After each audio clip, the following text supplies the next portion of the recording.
kita bukan hanya bicara benefit impact di kawasan ekonomi khusus ini, yang khususnya Likupang, tetapi kita bicara tentang kawasan penyangga di situ. Nah, kalau kita bicara benefit impact ekonomi itu kita juga bicara kawasan penyangga. Kawasan penyangga ini ada Wori, ada Likupang Barat, ada Likupang Timur, ada Likupang Selatan, Likupang Timur Keknya.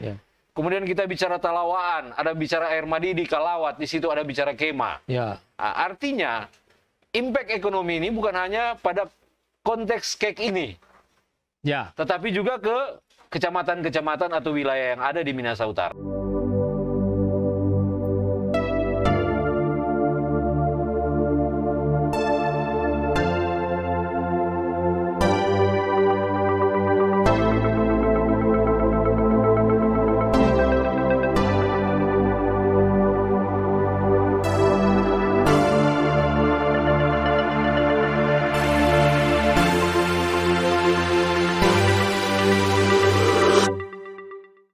Ya, kembali lagi kita di podcast Mulu Tarabe for Ngoni Pe Mulu Mulu. Oke. Bener, ini soto tambah kopi nih. Ya, ini apa? Vietnam Drip, Bung Marlon kopi susu ya. Kopi gula merah. Kopi gula merah. Mar pakai susu sedikit. Kopi lokal gula merah ya. Ini yang ciri khas Mod Cafe ya. Dan ini tempat ngopi paling asik di Minahasa Utara. Oke, ya siap. Oke. Setelah sesi tadi kita bicara panjang lebar tentang Kek Likupang dan bagaimana masyarakatnya. Ya. Salah satu fenomena di Minahasa Utara. Jalanan penuh dengan. Orang bicara tentang Kek pariwisata Likupang, tentu tidak terlepas dari pendukungnya. Tidak mungkin cuma Likupang sendiri yang bergerak, karena kebutuhan-kebutuhan yang lainnya harus disupport oleh daerah yang lain yang ada di sekitar Minahasa Utara. Kira-kira menurut Mener, apa yang ada di benak Pak Mener berkaitan dengan hal-hal seperti begini? Oke, jadi gini, ini kita bicara tentang kawasan penyangga. Kita bicara Kek Likupang, khususnya Likupang Timur, lebih spek lagi secara khusus Pulisan. Itu sebagai kawasan ekonomi khusus yang kalau tidak salah itu 147 hektar. Kalau di peraturan pemerintah yang ditetapkan itu 147 hektar. Kawasan Kek DSP, destinasi super prioritas Kek Likupang itu 147 hektar. Tetapi kita bukan hanya bicara benefit impact di kawasan ekonomi khusus ini, yang khususnya Likupang, tetapi kita bicara tentang kawasan penyangga di situ. Kalau kita bicara benefit impact ekonomi itu kita juga bicara kawasan penyangga. Kawasan penyangga ini ada Wori, ada Likupang Barat, ada Likupang Timur, ada Likupang Selatan, Likupang Timur Keknya. Kemudian kita bicara Talawaan, ada bicara Air Madidi, Kalawat, di situ ada bicara Kema. Artinya impact ekonomi ini bukan hanya pada konteks Kek ini, tetapi juga ke kecamatan-kecamatan atau wilayah yang ada di Minahasa Utara. Nah, ini yang menarik, Mener. Yang sejak kita kenal Mener itu, Mener melakukan penelitian untuk disertasi berkaitan dengan pemberdayaan ekonomi masyarakat nelayan. Ini kan sebenarnya menjadi tantangan sekaligus peluang bagaimana memaksimalkan daerah penyangga tadi untuk mensupport Kek pariwisata Likupang. Karena pemikirannya begini, selama ini yang terjadi kalau kita lihat, justru banyak orang luar yang datang ke Likupang untuk berkreasi di sana.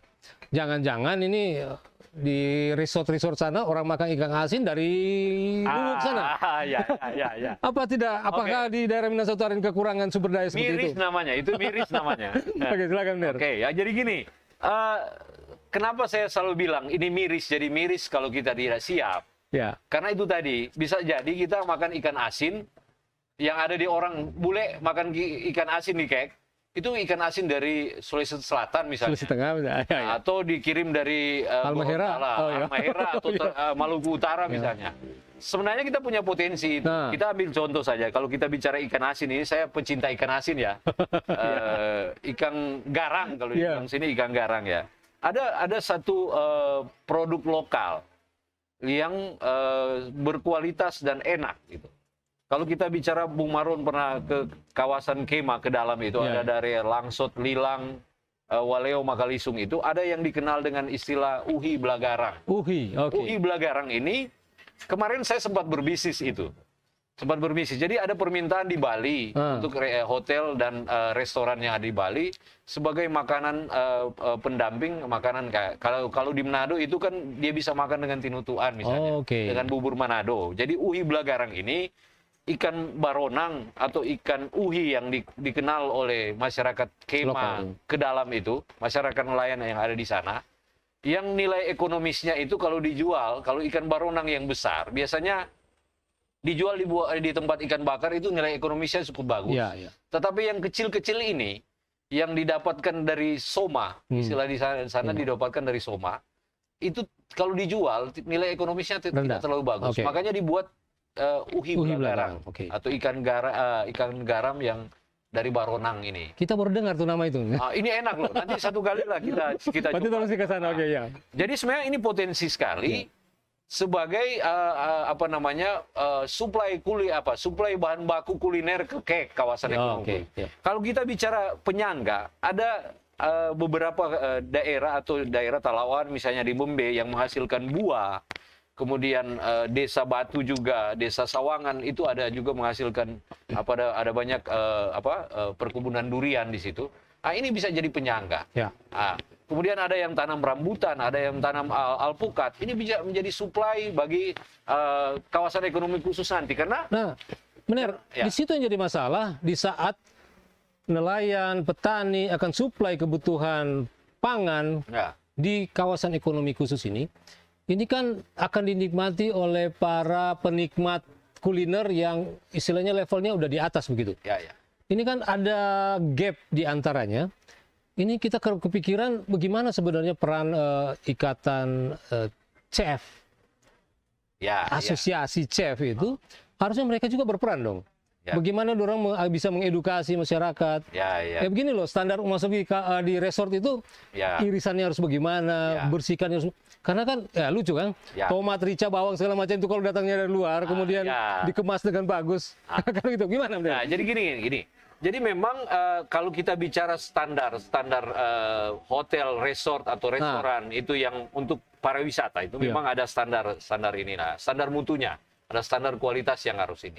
Dan itu harus terstandarisasi. Tetapi kalau kita bicara sekarang ini supply raw materials atau bahan baku dalam konteks ke hotel, restoran atau ke kawasan kek nanti itu. Ini sebenarnya kita bicara opportunity. Jadi ini bicara opportunity atau bicara peluang-peluang yang bisa diciptakan di dalam daerah penyangga kek Likupang. Jadi kalau kita bicara daerah penyangga kek Likupang harusnya begini. Bukan hanya kek Likupang Timurnya yang mendapat benefit impact ekonomi atau bukan masyarakat Likupang Timur saja yang mendapat benefit impact ekonomi, tetapi juga daerah penyangga kayak Talawaan yang penghasil buah juga situ dia bisa menyuplai di situ. Akan tetapi ada standar di situ. Kema yang penghasil ikan dia juga bisa suplai itu ikan ke restoran dengan hotel kan. Dia bisa suplai di situ. Artinya impact ekonomi dari adanya kek ini bukan hanya dirasakan Likupang secara ini. Nah, ini menarik, kita kemarin dapat informasi dari teman-teman di Likupang, bahkan produk yang mereka produksi sendiri tidak dijual di kawasan ekonomi. Mereka jualnya keluar. Ini riskan. Ini jadi menarik ini. Kira-kira gimana benar?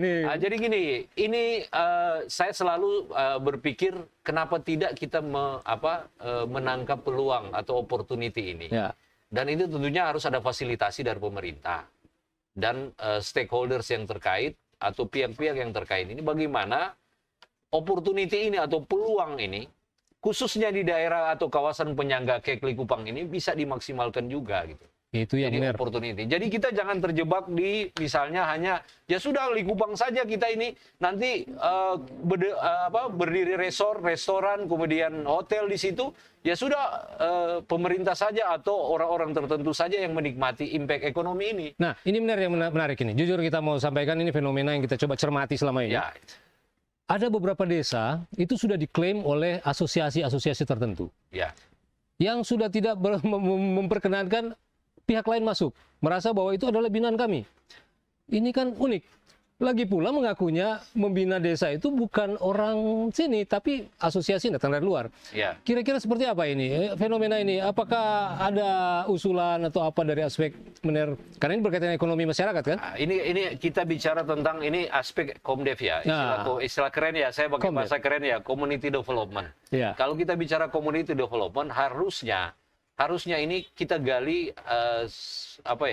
kekuatan yang ada di diri kita sendiri atau potensi yang ada di diri kita sendiri. Kemudian itu kita gali, kemudian ya kalau sekedar untuk melakukan pendampingan ke masyarakat ya kita ya lakukan saja kan, nggak perlu dengan ada kepentingan apa. Betul. Jadi dengan konsep pemberdayaan ekonomi masyarakat kita dampingi, kemudian kita gerakan ekonomi masyarakat, potensi wisata, potensi ekowisata, potensi yang bisa menyangga kawasan ekonomi khusus ini bisa kita maksimalkan. Ada banyak sih potensi. Kalau kita bicara tentang kuliner, kita bicara tentang supply bahan baku ke kawasan ekonomi khusus, itu sebenarnya opportunity, peluang-peluang yang bisa kita tangkap. Ya. Kalau kita bicara tentang kuliner, kita punya banyak kue-kue tradisional. Kukis air madidi. Kukis air madidi. Tadi pagi saya makan kue cucur air madidi yang enak, masih panas-panas itu. Jadi ini kan bisa menjadi sebuah ikon bahwasanya Minahasa Utara itu memiliki kuliner yang enak gitu. Ada dodol air madidi yang katanya itu memang dodol lain daripada yang lain. Ya. Karena itu prosesnya pembuatannya juga agak unik. Kemudian ini bisa jadi storynomics tourism yang kita bisa jual, proses pembuatan ini gitu. Jadi bisa menjadi cerita biar itu menjadi salah satu juga bahan endorse. Ya. Bukan hanya dalam konteks kawasan ekonomi khusus, tetapi kita bicara konteks Kabupaten Minahasa Utaranya. Bahkan Sulawesi Utara. Bahkan Sulawesi Utara. Jadi seperti itu. Artinya di saat KEK Pariwisata Likupang ditetapkan sebagai destinasi super prioritas, ini adalah blessing. Ya. Artinya di saat kita kan blessing bukan cuma untuk Likupang atau Minahasa Utara, tapi Sulawesi Utara secara menyeluruh. Jadi Bung Maron gini, saya takutnya begini. Saya takutnya begini, KEK program KEK ini kawasan ekonomi khusus ini kita hanya bicara tentang mercusuar program. Tetapi kita tidak bicara bagaimana dia memberi manfaat kepada pertama nelayan tradisional misalnya. Tukang tibo-tibo, wanita tibo-tibo, tante-tante tibo-tibo di pasar Likupang sana dengan ini, atau UMKM yang ada di pasar Likupang itu, atau tukang basoma, tukang pancing ikan, tukang jubi ikan, petani yang ada di kawasan ekonomi khusus ini, akhirnya mendapatkan benefit ekonomi yang jelas. Secara langsung. Hanya karena misalnya kita bicara sudah ada resort, ada wisatawan datang, tetapi yang menerima benefit ini kan bicara korporasi. Iya, korporasi. Akhirnya kita hanya bicara memperkaya korporasi lagi. Sementara masyarakat tidak dilibatkan di dalam industri pariwisata. Harusnya, idealnya ini KEK juga melibatkan masyarakat di dalam industri pariwisata. Nah, makanya yang kita diskusikan hari ini adalah ekonomi kerakyatan. Ya. Beliau ini punya kepakaran bagaimana mendampingi masyarakat untuk menemukan potensi ekonomi yang ada di masyarakat, kemudian dikembangkan. Kira-kira Mener punya tips atau trik apa yang mungkin bisa jadi bahan masukan untuk pemerintah, kemudian juga kelompok-kelompok masyarakat atau asosiasi untuk isu-isu keekonomian ini? Jadi kalau kita bicara KEK, kawasan ekonomi khusus, impact-nya ke masyarakat harus ada, benefit impact-nya. Sekarang masyarakat harus dipersiapkan dalam konteks membangun atau meningkatkan, mengembangkan literasi pemanfaatan banyak hal yang ada di desa-desa wisata atau di daerah pesisir atau di kawasan ekonomi khusus ini yang bisa dimanfaatkan dan memberi kontribusi ke KEK. Nah, nanti impact-nya, contoh praktis saya pernah bikin penelitian terkait dengan bagaimana mencari alternatif mata pencarian berkelanjutan bagi nelayan. Nah, ini menarik. Jadi ini bisa diuji cobakan. Jadi selain kalau nelayan, kalau kita ini monitor dalam 1 tahun dia hanya melaut praktis 7 bulan. Sisa itu dia paceklik ikan. Dia nggak tahu lagi mau apa. Biasanya mereka cari uang cepat, dia jadi buru bangunan, atau dia jadi ngojek gitu, ngojek. Baru kemudian dia kerja di korporasi atau perusahaan ikan yang maksudnya punya Pak Jeko itu jadi pekerja ya. Jadi pekerja di situ di kapal ikan, atau misalnya dia mencari pekerjaan-pekerjaan serabutan. Tetapi sebenarnya ada potensi ekonomi pesisir yang bisa dimanfaatkan. Ini peluang sebenarnya. Contoh praktis, saya pernah melakukan uji coba melatih mereka menjadi tour guide. Jadi tour guide ini misalnya ada sensasi bule atau turis wisatawan itu dia datang ke wilayah pesisir dengan suka snorkeling misalnya. Suka snorkeling. Kemudian di situ nelayan juga mendampingi mereka sambil snorkeling dan tangkap ikan pakai alat tradisional. Itu satu paket dia bayar mahal loh. Dia bisa bayar sampai dalam 2-3 jam dia 4-5 juta lah. Dia untuk dampingi saja. Jadi sensasinya bukan lagi bukan persoalan dia mencari ikannya, tetapi sensasi adrenalin dia menangkap ikan itu. Nah, ini benar mahal ternyata. Ini yang jadi menarik di saat kita bicara aspek pariwisata, kita bicara atraksi, akomodasi, dan amenities. Nah, itu ada atraksi. Turis bisa datang menikmati sensasi tangkap ikan. Pertanyaannya, akses ke sananya bagaimana? Kemudian, bagaimana dia mau tinggal di sana? Namanya kan orang wisatawan itu kalau dia dari Jakarta kemarin perjalanan ke sana misalnya butuh 2-3 jam kalau langsung balik, di jalan aja dia butuh 6 jam. Tapi kalau dia bisa stay di sana 1 malam, besoknya dia bisa jalan dan seterusnya. Artinya ada alasan untuk tinggal 2-3 hari. Nah, ini yang menjadi PR sebenarnya. Bagaimana dikolaborasikan? Ada BUMDes, ada asosiasi macam-macam itu yang mendampingi kolaborasi. Nah, itu gimana benar? Oke, jadi gini, di dunia industri pariwisata, termasuk juga di aktivitas bisnis pariwisata dan bisnis-bisnis yang lain, ekonomi yang lain, kegiatan ekonomi yang lain, kolaborasi itu penting. Kolaborasi. Artinya saling gotong royong itu penting, saling bekerja sama itu penting dalam konteks bagaimana kita bicara simbiosis mutual, sama-sama menguntungkan, saling membantu, saling menguntungkan antar pihak, antar masyarakat, investor dan juga pemerintah di sini. Jadi yang jadi persoalan sekarang memang selain SDM tadi kita bicara infrastruktur pariwisata. Memang ketika ditetapkan menjadi destinasi super prioritas ini, infrastruktur mulai dibenahi. Mulai ada pembukaan jalan dan pelebaran jalan, kemudian akses ke objek-objek wisata ini juga sudah mulai bagus. Yang terkendala sekarang memang ada pada akses internet. Jadi di dalam kawasan ekonomi khusus ini dibutuhkan juga akses cepat terkait dengan internet. Karena kita bicara pariwisata, kita bicara endorse. Kita bicara endorse, kalau kita tidak punya jaringan ini, makanya kita akan kesulitan mengendorse ini. Makanya Likupang mungkin tidak akan lambat dikenal oleh masyarakat internasional.